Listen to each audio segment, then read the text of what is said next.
Okay. तो अगर मैं प्रीरिक्विजिट की बात करूं तो सबसे पहले ये अप, हाँ, हेलो।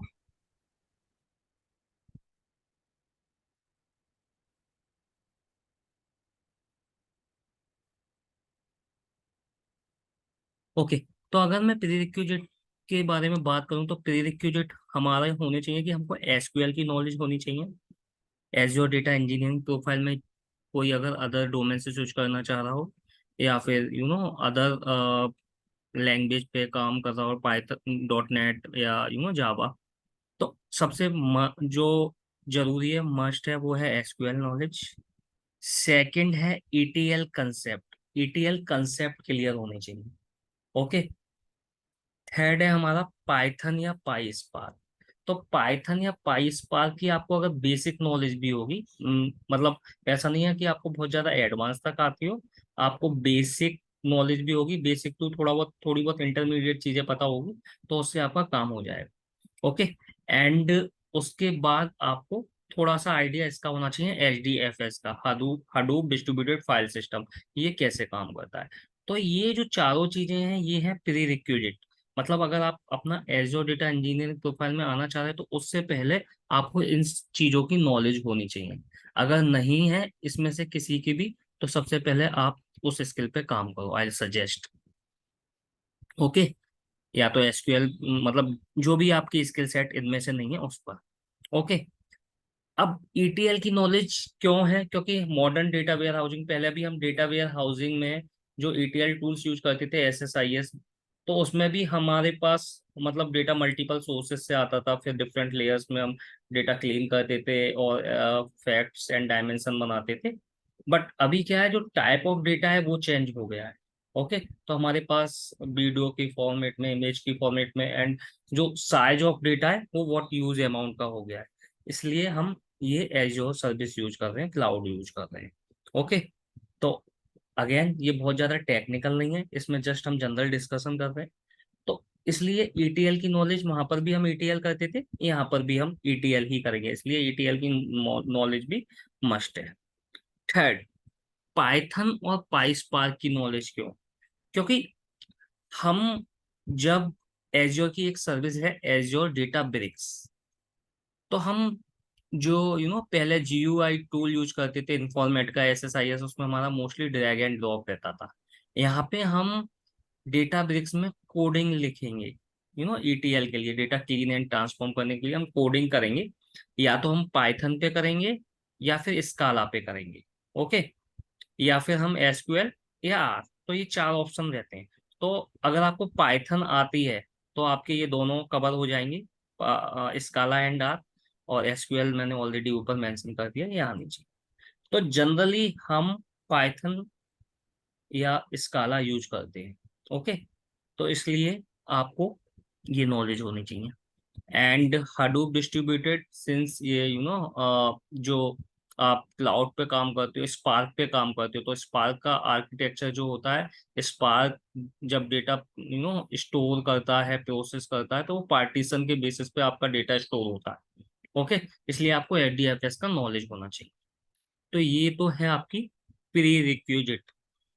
अब जब आपको HDFS का आपको थोड़ा बहुत आइडिया होना चाहिए, तो कॉन्सेप्चुअल चीज है, तो उसका आइडिया हो जाएगा, मान के चलो। अगर अभी आपको नहीं भी है तो आप 1-2 घंटे कुछ कोई आर्टिकल वगैरह पढ़ोगे, नेट पे थोड़ा सा पढ़ोगे, तो आपको आइडिया हो जाएगा। आपको एफर्ट लगाने हैं यहाँ पर पाइथन पाई स्पार्क सीखने में। इसमें आपका लग सकता है 1 वीक तक, 1 से 2 वीक तक लग सकते हैं। अगर आप बेसिक से इंटरमीडिएट का थोड़ा बहुत समझते हो, तो डिपेंडिंग ऑन कि आप कितना टाइम देते हो, 1 वीक इज ऑल्सो इनफ, अगर आप 2-3 घंटे भी डेली देते हो। ओके। उसके बाद ETL की भी नॉलेज लेने में आपको, मतलब ये कंसेप्चुअली आपको समझ में आएगी। देखो, एक्चुअल में तो फिर जैसे जैसे प्रोजेक्ट पे काम करते जाओगे तो उस हिसाब से समझ में आएगा। बट स्टार्ट करने से पहले जो प्रीरिक्विजिट है, ये आपको आइडिया लग जाए। ठीक है। अब हम बात करते हैं एक्चुअल में मॉडर्न डेटा वेयर हाउसिंग की लाइफ साइकिल के बारे में, एंड उसमें आपकी कौन कौन सी सर्विसेज आपको लर्न करनी है एजयोर में। अब हम आ रहे हैं, ये तो हो गया हमारा प्री रिक्विजिट कि आपको एजयोर करने से पहले एज्योर की प्रोफाइल में, एज्योर डेटा इंजीनियरिंग प्रोफाइल में आने से पहले क्या क्या आना चाहिए, अब हम डिस्कस करते हैं। जब आपको प्री रिक्विजिट आपका क्लियर हो गया, तो सेकंड स्टेप आपको एज्योर में क्या लर्न करना है as a part of data engineering profile. Okay, तो आपकी मल्टीपल सर्विसेज हैं। तो अगर मैं ये हाई लेवल पर डायग्राम आपको समझाऊं, तो ये आपका, ये हो गए आपके multiple sources, LOB, CRM, graph, image, social, IoT, cloud. तो ये डिफरेंट सोर्सेस हो गए, इनसे आपका डेटा आ रहा है। तो इन सोर्सेस से आप डेटा क्या कर रहे हो, इंजेस्ट कर रहे हो with the help of azure data factory. मतलब सिंपली आप डेटा डंप कर रहे हो। ओके, आप अपने इन्वायरमेंट में डेटा डंप कर रहे हो। अब इन्वायरमेंट कुछ भी हो सकता है, आप एज्योर डेटा लेक जेन 2 में कर सकते हो, या एज्योर डेटाबेस में कर सकते हो, तो कोई भी इन्वायरमेंट हो सकता है। तो एज्योर डेटा फैक्ट्री में आप data as it is raw data dump कर लोगे। उसके बाद जो सेकंड स्टेप होता है, उसमें आप करते हो डेटा को प्रिपेयर। ओके, डेटा को प्रिपेयर करते हो, basically data clean and transform करते हो। तो ये जो चीज होती है, ये हम करते हैं यूजिंग एज्योर डेटा ब्रिक्स। जो मैंने अभी यहाँ पे बोला था, आपको कोडिंग करनी होती है पाइथन एंड पाइस्पार्क में। तो एज्योर डेटा ब्रिक्स के अंदर आप पाइथन एंड पाइस्पार्क का कोड लिखोगे, एंड उसके बाद डेटा क्लीनिंग एंड ट्रांसफॉर्मेशन करोगे। ओके, तो बेसिकली अगर हम एक रफ लेवल पे आइडिया आर्किटेक्चर की बात करें, तो कुछ इस तरीके से आर्किटेक्चर होता है कि जो फर्स्ट लेयर होती है हमारी, होती है ब्रॉन्ज लेयर। तो इसमें एक्चुअली पहले जो हम डेटा वेयर हाउसिंग की टर्म्स थी, हम उनको उसको बोलते थे staging, first layer, and second को बोलते थे ट्रांसफॉर्मेशन, एंड थर्ड को बोलते थे एंटरप्राइज। तो स्टेजिंग में हम क्या करते थे, रॉ डेटा डंप करते थे डिफरेंट सोर्सेज से, एंड ट्रांसफॉर्मेशन में हम डेटा क्लीन करते थे, एंड एंटरप्राइज में हम डायमेंशन एंड फैक्ट बनाते थे। अब हम इनको मॉडर्न डेटा वेयर हाउसिंग में क्या बोलते हैं, स्टेजिंग हो गया है हमारा ब्रॉन्ज, एंड ये हो गया है हमारा सिल्वर, एंड ये हो गया गोल्ड। तो ये अब warehouse lakehouse architecture है, जिसमें हमारा ब्रॉन्ज में तो हम रॉ डेटा रखते हैं, एंड सिल्वर में हम डेटा क्लीनिंग करते हैं, एंड गोल्ड में हम डायमेंशन एंड फैक्ट बनाते हैं। तो अगर मैं ओल्ड डेटा वेयर हाउस से ये टर्म्स कंपेयर करूं, तो इनके अब ये नेमिंग कन्वेंशन हो गया है bronze, silver and gold. Okay, तो आप using azure data factory bronze में डेटा डंप करोगे। ब्रॉन्ज हमारी फर्स्ट लेयर होगी। ओके, जिसमें आपने क्या किया, मल्टीपल सोर्स से रॉ डेटा डंप कर दिया। उसके बाद आप यूजिंग एज्योर डेटा ब्रिक्स इन दोनों लेयर पे काम करोगे, सिल्वर एंड गोल्ड पे। ओके, तो इसमें आप क्या करोगे, सेकंड लेयर में आप डेटा ट्रांसफॉर्म क्लीन करोगे। Let's say data type change करना है, डेटा ट्रांसफॉर्म जॉइंस लगाने हैं, एग्रीगेटेड लगाने हैं, लुकअप लगाना है, डेटा कन्वर्जन करना है, देयर आर मल्टीपल थिंग्स। तो वो आप करोगे with the help of Python और स्काला को। ओके, नाउ थर्ड लेयर में भी आप सेम काम करोगे, आप डायमेंशन एंड फैक्ट बनाओगे एज्योर डेटा ब्रिक्स में। ओके, जब आपकी ये लेयर बन जाएगी, उसके बाद आपके पास यू हैव डिफरेंट ऑप्शंस कि आप डायरेक्टली पावर बीआई से कनेक्ट कर सकते हो, डेटा ब्रिक्स के थ्रू, या फिर आप ये जो डेटा है, ये डेटा आप डंप कर सकते हो कहाँ पर, एज्योर सिनेप्स में। एज्योर सिनेप्स एक एज्योर क्लाउड का डेटाबेस है, तो वहां से आप कनेक्ट कर सकते हो, या फिर आप ब्लो अपना एज्योर डेटा लेक जेन 2 में डेटा डंप कर सकते हो, वहां से कनेक्ट कर सकते हो, and on the top of it आप बीआई रिपोर्टिंग कर सकते हो। तो ये हो गया एक हाई लेवल आर्किटेक्चर। अब हम बात करें कि सर्विसेज आपको कौन कौन सी लर्न करनी होगी। तो सर्विसेज, ये जो चार सर्विस हैं, इवन मैं थ्री बोलूंगा, अगर आपने ये तीन सर्विस समझ ली, Azure data factory, Databricks and data lake storage, है ना, तो आपकी 70%, 70-80% आपको इंटरव्यू कॉल्स आने लगेंगे, और इसके बेसिस पे आप इंटरव्यू क्रैक कर सकते हो अगर आपने ये तीन सर्विस कर ली। अब इन तीन सर्विसेज में क्या क्या होता है, तो Azure data factory and Databricks के बारे में हम ऑलरेडी बात कर चुके। Data factory, with the help of data factory आपको डेटा इंजेस्ट करना है। ओके, डेटा इंजेस्ट करना है, बेसिकली आपको डेटा डंप करना है, रॉ रॉ डेटा डंप करना है। ओके, एंड डेटा ब्रिक्स में हम पाइथन पाइस्पार्क का कोड, और जो डेटा लेक स्टोरेज है वो क्या है, आप ये जो आपने जो फोल्डर्स बनाए थे, ये जो कंटेनर्स बनाए थे, जो तीन, ब्रॉन्ज, सिल्वर एंड गोल्ड, ये आप डेटा लेक स्टोरेज में बनाओ। स्टोरेज मतलब आप अपना डेटा कहाँ पर स्टोर कर रहे हैं। तो आपका जो डेटा होता है वो एजयोर डेटा लेक में स्टोर होता है। तो इसमें they are different type of containers, they are 4 type of containers, तो उसमें अभी हम उस लेवल पे नहीं जाएंगे। ओके। तो आपको बेसिकली ये 3 सर्विसेज करनी है। अब अगर इसका मैं एक हाई लेवल रोड मैप लूँ अगेन, तो एज्योर डेटा फैक्ट्री अगर आप करने जाओगे, अगर आप प्रिपेयर करते हो, अगर आप 2 आवर्स भी डेली देते हो, तो आपका 10 to 15 डेज में एज्योर डेटा फैक्ट्री हो जाए। ओके। एंड डेटा ब्रिक्स के लिए पाइथन पाइस्पार्क जो हम पहले डिस्कस कर चुके थे, उसके बाद डेटा ब्रिक्स का कॉन्सेप्ट समझने के लिए आप 1 से 2 वीक और मान लीजिए। Okay. And data lake storage रफली आप मान लीजिए 1 वीक अगेन, या 3-4 दिन भी मान सकते हैं। तो ये आपका पूरा जो रोड मैप होगा, पूरा 1 मंथ का, 1 मंथ। और आई से अगर कोई 1 आवर दे पा रहा है या कोई कम टाइम दे पा रहा है, तो 1 से 2 मंथ का रोड मैप रहेगा, अगर आप कॉन्सेंट्रेट होकर इस पर काम करते हैं। ओके। अब इसके लिए अगर आपको यू नो पूरा फ्लो समझना है एंड टू एंड, तो मैंने कल ही एक प्रोजेक्ट बनाया है। Let me open. तो मैंने ये कल ही एक प्रोजेक्ट बनाया है, azure data engineering project. Okay. तो इसमें मैंने पाई स्पार्क यूज करी है। और डेटा फैक्ट्री भी यूज करी है। तो ये मैंने रियल टाइम सिनेरियो में जो हम आर्किटेक्चर यूज करते हैं उसको रिलेट करते हुए प्रोजेक्ट बनाया है। तो आप इस प्रोजेक्ट को कर लोगे तो आपको एक हाई लेवल आइडिया लग जाएगा कि कौन कौन सी सर्विस को हमको कैसे यूज करना है, और किस सर्विस को हम कैसे कनेक्ट करते हैं, कैसे क्रिएट करते हैं। वो सारा आइडिया लग जाएगा अगर आप इस प्रोजेक्ट को कर लोगे। ये 1 घंटे 10 मिनट का है। उससे पहले अगर मैं बात करूं एज्योर की, तो एज्योर डेटा फैक्ट्री सबसे फर्स्ट आपको लर्न करना होगा, एज्योर डेटा फैक्ट्री।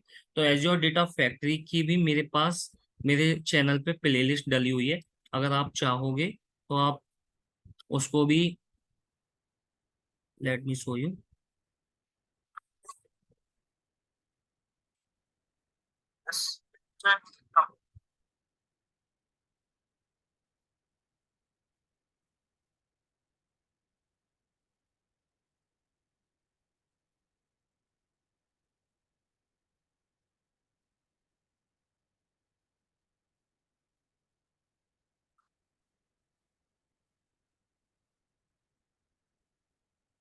तो ये प्लेलिस्ट है एज्योर डेटा फैक्ट्री की, 9 वीडियोज है।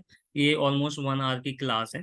तो 7-8 घंटे की ये क्लास है। अगर आप क्योंकि कोई हाफ एन आवर की है, तो आप अगर इस क्लास को कंप्लीट कर लोगे, तो आपको बेसिकली मैंने शुरू की क्लास में क्लाउड ओवरव्यू दिया है, फिर एज्योर डेटा फैक्ट्री के मल्टीपल स्टेप्स यूज किए हैं।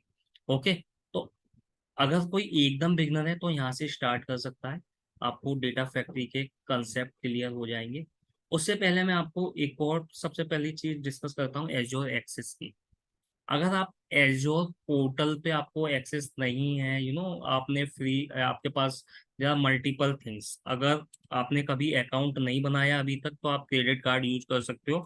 आपको कुछ अपने क्रेडिट कार्ड यूज करने पे कुछ अराउंड $250 आपको मिलेंगे। ओके। तो रफली हो गया 14,000, 15,000 ये अमाउंट मिलेगा, वो आपको 1 मंथ में यूज करना हो। Okay.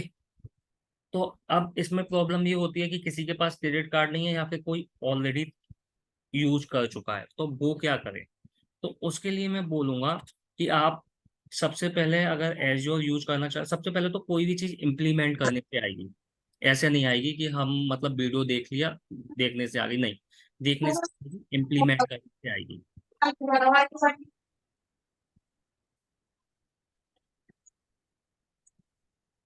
Guys please unmute your.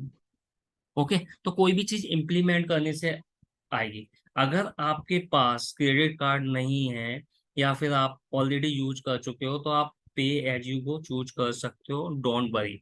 आपका अगर क्रेडिट कार्ड यूज करोगे तो आपका कोई ऐसा नहीं है कि आपका कोई बहुत ज्यादा बिल आ जाएगा। आपको बस एक चीज टेक केयर करनी है कि आप जो भी सर्विस क्रिएट करो उसे ध्यान से, उसके ऑप्शंस ध्यान से देखकर क्रिएट करो। जैसे मैं बात करूं एज्योर एसक्यूएल डेटाबेस, ओके। अगर उसमें सबसे पहले आपको डेटाबेस कॉन्फ़िगर करना होता है। अगर आप नॉर्मल सा डेटाबेस कॉन्फ़िगर करोगे, जिसमें भी कोर फोर होंगे या स्टैंडर्ड साइज का होगा, उसका आपका चार्ज आएगा 384 या 400 पर मंथ, ओके। अगर आप डेटा ब्रिक्स जो मैंने अभी प्रोजेक्ट बताया है, आप अगर आप उसको करोगे तो उस प्रोजेक्ट को करने में आपका 500 से 1000 तक चार्ज आ जाएगा, ओके।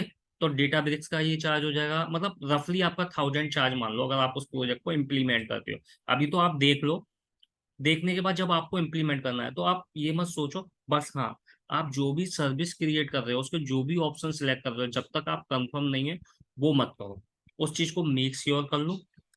आपको डेटा ब्रिक्स में जब क्लस्टर क्रिएट करोगे तब आपको जो उसका नॉर्मल है स्टैंडर्ड वर्जन वो लेना होगा, ओके। आपके पास ऑप्शन होता है टर्मिनेशन का कि आपका जो क्लस्टर है वो 10 मिनट्स बाद टर्मिनेट हो जाए या 15 मिनट बाद टर्मिनेट हो जाए अगर आप कुछ काम नहीं कर रहे। तो वो सारे ऑप्शन, सारी चीजें आपको, जो मैंने प्रोजेक्ट बनाया है, ये प्रोजेक्ट मैंने बिल्कुल स्क्रैच से बनाया है। अगर आप इस प्रोजेक्ट को देख लोगे, इस प्रोजेक्ट को कर लोगे, तो आपको बहुत सारे आंसर्स खुद ही मिल जाएंगे, ओके।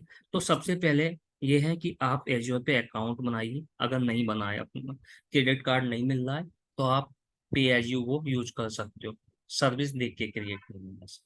एज्योर डेटा फैक्ट्री में आप डेटा फ्लो यूज मत करना। एज्योर डेटा फैक्ट्री में हमारे पास दो ऑप्शन होते हैं, copy data and data flow. तो मैंने भी अपनी क्लास में डेटा फ्लो अभी यूज नहीं किया क्योंकि डेटा फ्लो इतना यूज भी नहीं होता एंड वो थोड़ा सा ज्यादा उसमें चार्ज लगता है। कॉपी डेटा जो है और हमारी जो अदर एक्टिविटीज है उनसे हमारा काम हो जाता है मेनली, और वही हम जनरली यूज करते हैं। तो आप मेरे जो सेशंस देखोगे, उसे देख के करोगे, तो उनमें कोई चार्ज नहीं लगेगा आपका डेटा फैक्ट्री, ठीक है। तो आप एजो डेटा फैक्ट आपका जो चार्ज लगेगा मैन डेटा लेक में, सॉरी, डेटा ब्रिक्स और डेटा बेस में लगेगा। क्योंकि डेटा लेक में हम कोई इतना ज्यादा डेटा तो रखने नहीं वाले नहीं है, हमको क्या एक फाइल रखनी है या हमको कुछ 1 GB 2 GB तक, हार्डली, इससे ज्यादा तो डेटा रखना नहीं है ना प्रैक्टिस के लिए। तो उसका कोई चार्ज नहीं है, होगा तो बिल्कुल बहुत कम अमाउंट होगा। तो डोंट वरी। आपको मेन दो सर्विस उस पर ध्यान रखना है कॉन्फ़िगर करते समय। एक तो azure SQL database, second azure database. इनके ऑप्शंस ध्यान से देखना, और मेरे ऑलरेडी वीडियो डले हुए हैं तो आप उनको देख के ऑप्शन सेलेक्ट कर सकते हो। तो आपको उसे भी सर्च करने की जरूरत नहीं, अगर आप उनको फॉलो कर लोगे तो आपका इतना ही चार्ज आएगा। अब डेटाबेस का डिपेंड करता है कि आप कितनी प्रोजेक्ट बनाते हो। जैसे ये वाला प्रोजेक्ट आपने बनाया जो मैंने अभी अभी आपको दिखाया, अगर इस प्रोजेक्ट को आप बनाओगे तो इस प्रोजेक्ट का आपका 1000 तक चार्ज हो जाएगा, ठीक है। उस उसके अलावा अगर आप और प्रोजेक्ट बनाओगे, जितने भी बनाओगे, तो उस हिसाब से डेटाबेस का चार्ज होता है जब तक आपका क्लस्टर लगता रहेगा, क्लस्टर जब तक आपका यूज होता रहेगा, ओके। उसके अलावा जैसे आपको डेटा ब्रिक्स, जैसे आप पाइथन पे स्टार्टिंग कर रहे हो अभी, है ना, तो पाइथन पाइस्पार्क पे आपको स्टार्टिंग करना है, आपको प्रैक्टिस करनी है ना। तो आप उसके लिए क्या कर सकते हो, डायरेक्ट डेटा ब्रिक्स ना लो, यूज करते हुए आप कम्युनिटी एडिशन यूज कर सकते हो। कम्युनिटी एडिशन में आपको free of cost you know Databricks जैसा इन्वायरमेंट मिलता है जहाँ पे आप पाइस्पार्क का कोड लिख सकते हो। तो आप वहां पर पहले प्रैक्टिस कर लो, कंफर्ट हो जाओ, उसके बाद फिर आप अपनी डेटाबेस सर्विस क्रिएट करो। अब कम्युनिटी अकाउंट कैसे क्रिएट करना है, तो इसके लिए ये मेरी एक और प्ले लिस्ट है, let me show you.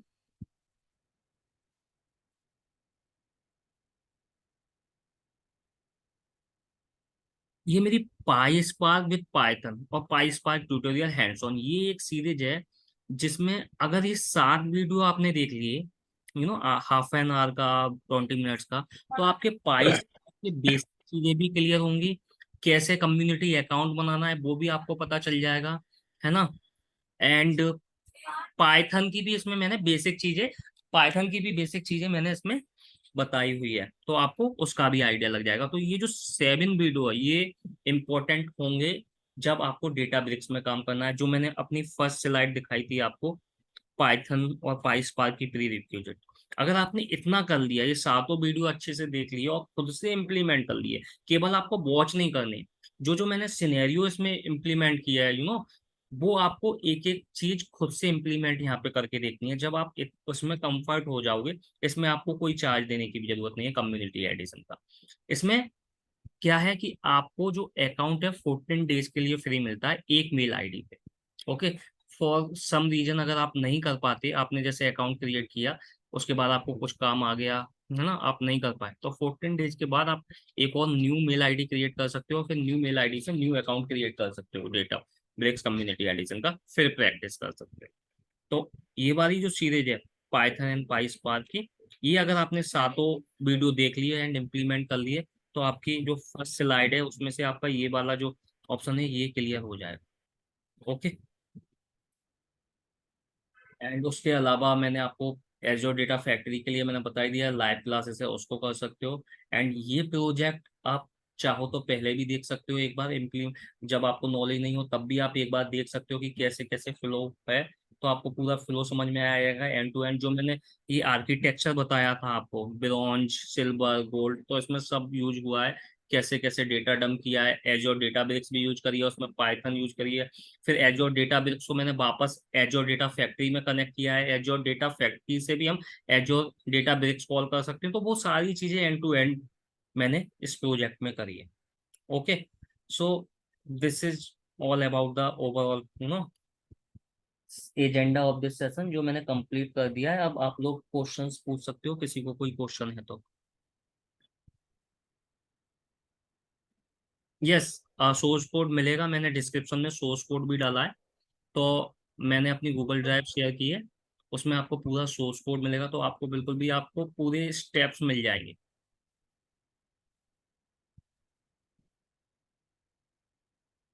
Aditya, can you show the second slide one more time? I joined late actually. Which one? Yes, second one? yes. Hmm. Okay, so it's right. So Azure SQL Data Warehouse, Databricks, and Python. Hmm. These are the key things that we need right. to focus on. मतलब आप अब actually इसमें job में भी, इसमें भी जो openings होती हैं इस तरह की होती हैं कि कुछ कुछ आपको, मैं बोलूंगा 30% आपको ऐसी भी मिल सकती है जिसमें केवल डेटा फैक्ट्री रिक्वायर्ड हो। तो उसमें Correct. जनरली क्या होता है, वो ऑन प्रेमाइसिस से डेटा माइग्रेट कर रहे हो। Hmm. बट मोस्टली जो आपको मिलेगी पूरी डेटा इंजीनियरिंग प्रोफाइल में, उसमें आपको ये जो सारी स्किल्स मैंने बताई, ये सारी स्किल्स आनी चाहिए। Hmm. और ये सारी स्किल्स आ गई तो फिर there are multiple jobs and even you know जितना डिटेल लेवल पे अपन जाते जाएंगे, इसमें पाइथन इज मैंडेटरी। आपको मतलब आप लोगों को पाइथन की प्रैक्टिस भी करनी पड़ेगी, क्योंकि मेन और जो चीजें हैं वो कॉन्सेप्चुअली मतलब आपको पता चल जाएगा, यहाँ पर ये ऑप्शन सेलेक्ट करना है, यहाँ पर ये ऑप्शन सेलेक्ट करना है, तो वो आपको एक या दो बार में पता चल जाएगा। मेन है पाइथन की कोडिंग, तो वो जिसने मतलब अभी स्टार्ट नहीं किया पाइथन, वो अगर दो दो तीन तीन प्रोग्राम डेली कर अभी से एक दो महीने तक, तो वो भी हेल्पफुल होगा। क्योंकि at the end of the day हमको कोडिंग ही करनी है डेटाबेस में, यूजिंग अगर डेटा ट्रांसफॉर्मेशन एंड क्लीनिंग के लिए।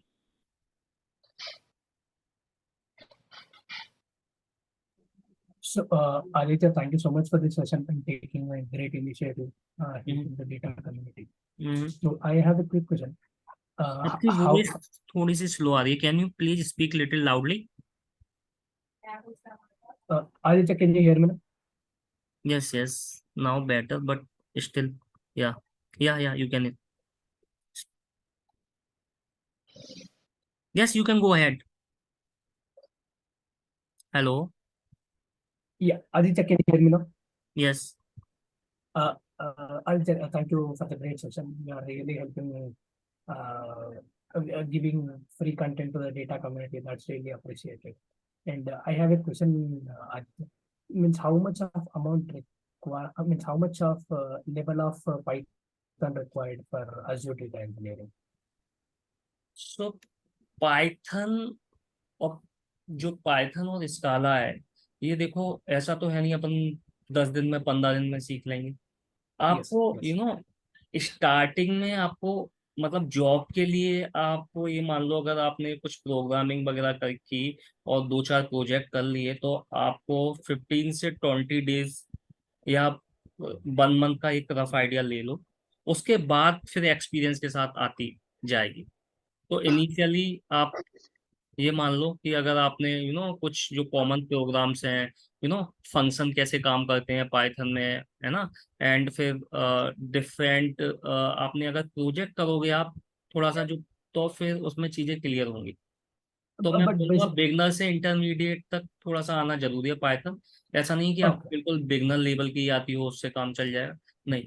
क्योंकि जनरली मतलब अगर आप देखने जाओगे तो आप 3 दिन में ये तो देख लो कि हाँ लिस्ट होती है, टपल होती है, पाइथन होते हैं, फंक्शन होते हैं, एंड छोटे छोटे प्रोग्राम भी बना लोगे।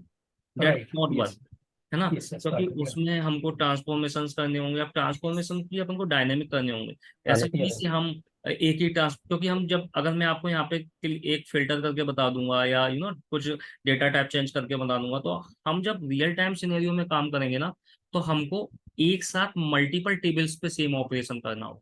तो वो चीज मैंने अपने इस प्रोजेक्ट में भी यूज की है। मैंने कुछ ऑपरेशंस किए हैं, बहुत ज्यादा ट्रांसफॉर्मेशन मैंने नहीं किया, पर जो भी किए हैं वो मैंने डायनेमिक किए हैं, एक साथ सारी टेबल पे इम्प्लीमेंट हो रहे हैं with the help of for each loop and append and list functions. Yeah, I hope मैंने आपका आंसर दे दिया। Any other question guys? yes, Aditya. And also I have one more question.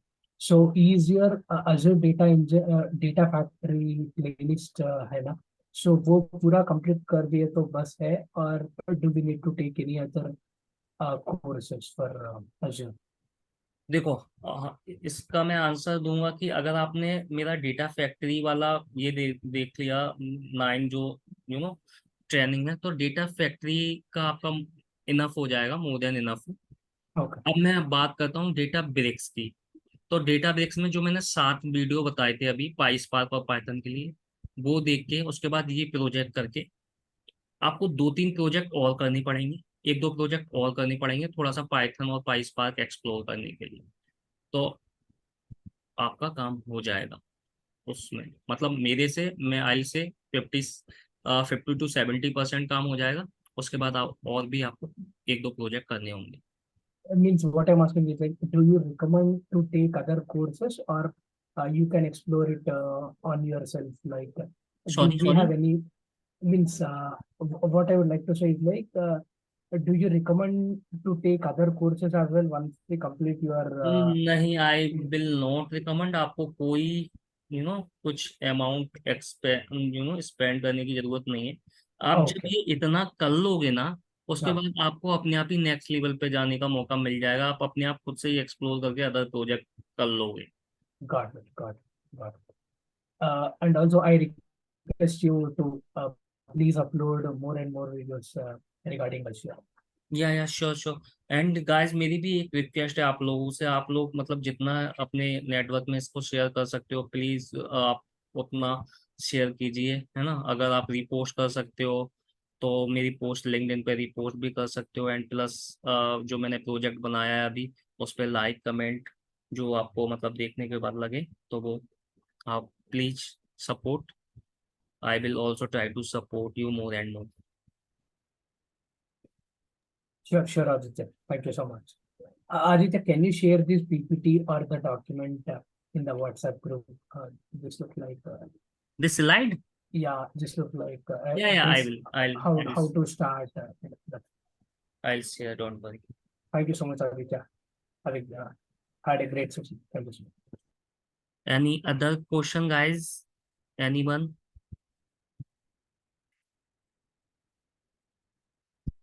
Okay, if not, then we can close this session. मैं इस session की भी recording upload कर दूंगा YouTube पे, तो अगर आप लोगों को दोबारा से गो थ्रू करनी है तो आप लोग कर सकते हो। Sure, okay, Aditya. Then thanks, thanks for joining. Thank you Aditya, thank you everyone. Thank you, Aditya. Thank you. Thanks a lot. Bye.